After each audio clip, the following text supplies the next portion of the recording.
Does Heineken, the Dutch marketing and beer giant, score top marks with their alcohol-free beer, or have they kicked this one wide?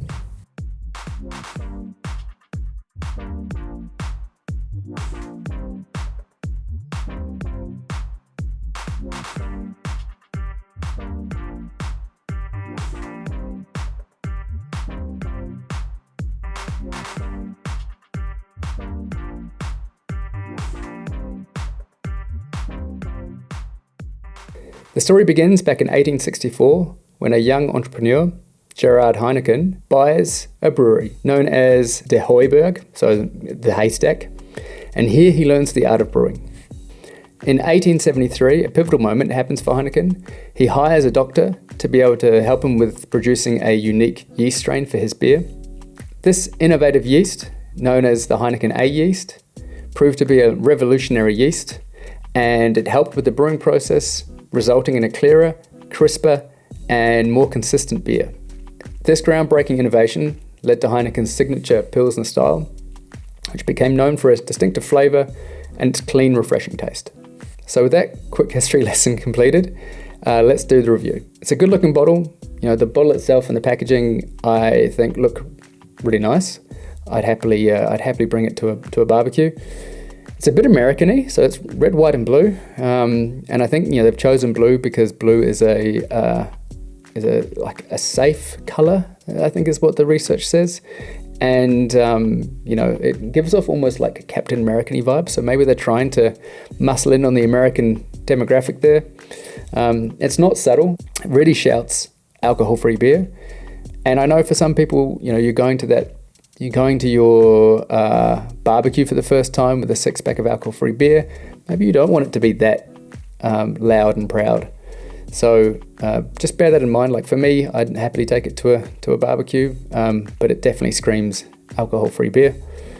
It does hold true to the original green bottle with a red star, which first came out in 1933 from Heineken.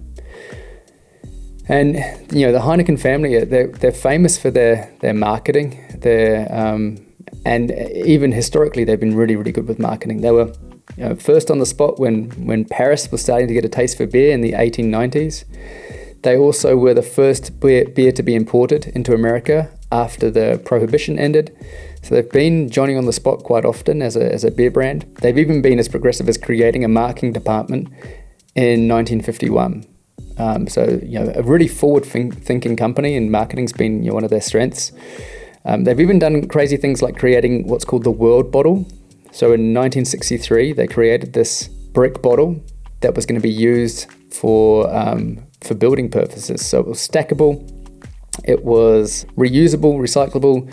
The idea came from when Heineken was on holiday. So the creator of Heineken beer, when he was on holiday in the Caribbean, and he saw the beer bottles just on the beach, and he thought, that's such a shame. It's such a, we put a lot of effort into these beautiful bottles. They get drunk and then they get thrown just on the beach. So a Dutch architect, John Harbrechen, he created the stackable bottle. And as I mentioned, it was first introduced in 1963. It didn't have a great start. A lot of people were very skeptical. Traditionalists thought the beer bottle wasn't very elegant anymore, and Heineken being a bit of a premium beer brand, it just didn't match the brand. However, it gained popularity in Europe, and Heineken have even built a little house or cottage out of these beer bottles. And that's still standing, so it definitely worked. In 1964, Heineken produced 100,000 of these bottles in two sizes, 350ml and 550ml. They were built with reinforced ribs so that they could be stacked without sliding, and they also were built so they could be interlocking.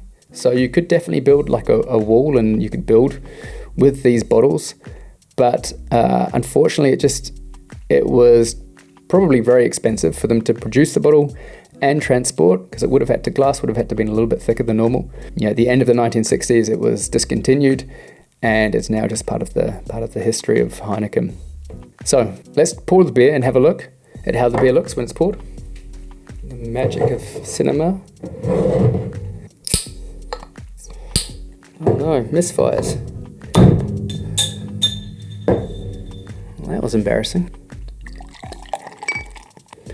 Like it's a good looking beer. It has the expected yellow or golden color that you'd want from the beer. The bubbles are kind of all the same size, which I've heard is not a great sign for a beer. You want lots of irregularities in the bubbles, a bit like bread making. You want those differing sizes of bubbles from the yeast. And one thing I find is that it loses its head quite fast. So this is also the case with the Carlsberg alcohol-free beer, and it just seems to go flat kind of quick, which doesn't look appealing for me when I'm pouring out that beer. So look, it's going to get 3.5 out of 5. I've given a couple of extra points for the fact that they created this world beer, and I've taken away a couple of points because it just seems to go flat once it's poured. Now for aroma, unfortunately 0.0 is about right. There just appears to be very little aroma to this beer. There's definitely like a sweet smell to it, but there's just I don't smell the hops or the malt that's supposed to be there, but the aromas that I do get are like a little bit sweet, almost a little bit chemically. It doesn't smell appealing. So it's going to be one of my lowest scores that I've given for alcohol-free beers at the moment for the reviews. It's only 1.5 out of 5. Like don't get me wrong, it doesn't smell bad. I think it's a fine smelling drink. It doesn't smell so bad that I won't drink it, but it doesn't smell as appealing as I'd hope. And for such a big beer brand, it's a real shame that this beer doesn't taste better. So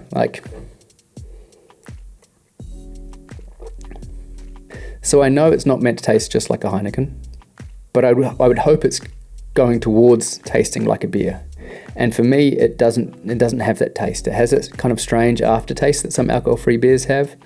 I don't feel like it matches the recipe. And if I'm looking for that after-work beer, this just doesn't cut it. It just doesn't give me the vibe that I'm looking for when I'm looking for my alcohol-free after-work beer.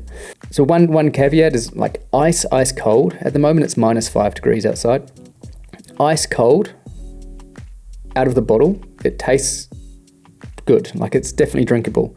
But as soon as it gets a little bit warmer, that sweetness comes out too much, and it doesn't taste for me like a beer really should.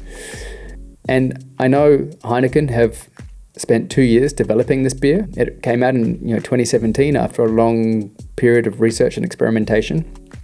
They're using supposedly the same process for creating the normal Heineken, using the same A yeast and everything. I worry if maybe the dealcoholization process, if that's causing it to taste the way it does. I think they're using the same dealcoholization process as what Carlsberg does, and both of those beers just don't taste like a beer should for me. But unfortunately for this beer, it's just the taste for me is there's something missing. It's too sweet. There's a strange kind of aftertaste that comes with it. It doesn't make me want to have another sip, and so therefore it's a 3 out of 10. So not a great score. It's not a terrible beer. It's definitely drinkable, but for me, it's not going to be my go-to after-work beer. Finally, to overall. So this is where Heineken's probably going to score some points back. We're looking at things like price and accessibility, and the Heineken 6-pack was easy to get hold of, as you'd expect from a big beer brand. I just went down to my local supermarket, grabbed a box. Price-wise, I think it was $5.99, so it was well under €10, which is kind of my rule of thumb for being well priced for a 6-pack of beer. And they've done some really amazing things as a company. Like Heineken have done some amazing marketing, and the beer itself has got a great history. Therefore, I'm going to give them 4 out of 5, which is what I've given similar big company beer brands out there that maybe haven't tasted as good, but I can easily access the beer and get hold of it. So, in summary, it's not going to be going in my fridge. If I see it at a restaurant, or if I'm out and about and I've got no other option, then I'll definitely drink it. I would request that it's ice cold, so that sweetness doesn't come through too much. And I could drink one of these, maybe 2, but I would struggle to drink any more. Total score for the Heineken alcohol-free is only 12 out of 25. So not really quite a passing score. Like, I think Heineken need to head back to the drawing board and review this alcohol-free beer. Maybe it's time. For a lot of people like myself who are looking for a great tasting alcohol-free beer that's closer to a beer than a fruit drink, this just doesn't hit the mark, unfortunately. So it'd be great if they had another review, looked at it again, and maybe just had a tinker with the taste. Let me know your thoughts if you've had it and you've tried it, and what your thoughts are on the alcohol-free beer. Thanks for watching, and cheers.